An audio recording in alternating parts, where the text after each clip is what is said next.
നീ അങ്ങോട്ട് നോക്കി. ഇരിങ്ങാലക്കുട സ്പ്രൈഡ് എന്ന് പി ജയചന്ദ്രനെ ഇംഗ്ലീഷിൽ ഒന്ന് അനുസ്മരിച്ചതാ.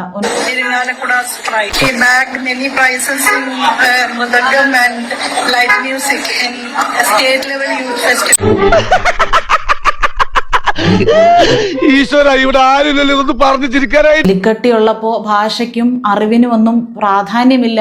അത് മറ്റൊരു definitely make useful these experiences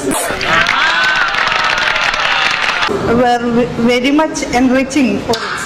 നിങ്ങൾക്ക് ഇവിടെ ഭരിക്കാൻ വിവരവും വിദ്യാഭ്യാസവും ഇംഗ്ലീഷും ഒന്നും ആവശ്യമില്ല എന്നറിയാം.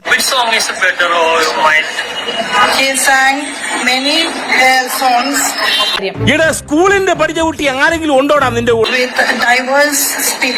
ഇത്രയും വിദ്യാഭ്യാസതരം നിറഞ്ഞ വിദ്യാഭ്യാസന്മാർ നമ്മുടെ സംസ്ഥാനത്ത് മാത്രമേ.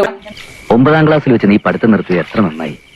ഒരു ക്ലാസ്സിൽ 4 കൊല്ലത്തിൽ കൂടുതൽ പഠിക്കാൻ ഒക്കത്തില്ല എന്ന് നിർബന്ധം പിടിച്ചപ്പോൾ ഞാൻ എന്തോ ചെയ്യും? ഈ ഒറ്റ സങ്കടം മാത്രമല്ല, ഇവര് പ്രൊഫസറാണ്. ഇവര് പഠിപ്പിച്ച കുട്ടികളെ കൊടുത്ത് ഓർത്താണ് എനിക്ക് ഭയങ്കര. പുറത്തൊക്കെ നല്ല വിദ്യാഭ്യാസവും അന്തസ്സുള്ള തൊഴിലുള്ളവരാ പോളിറ്റിക്സിലേക്ക്. ശ്രീമതി ആർ ബിന്ദു ഉള്ളത് ഇടയ്ക്കിടയ്ക്ക് എന്താണ് സ്വന്തം വകുപ്പെന്നൊന്ന് ആലോചിക്കുന്നതായിരിക്കും. അപമാനിച്ചേ ഞാൻ പോയിക്കോട്ടെ. അപമാനത്തിന് തന്നെ അപമാനമാണ് നീ.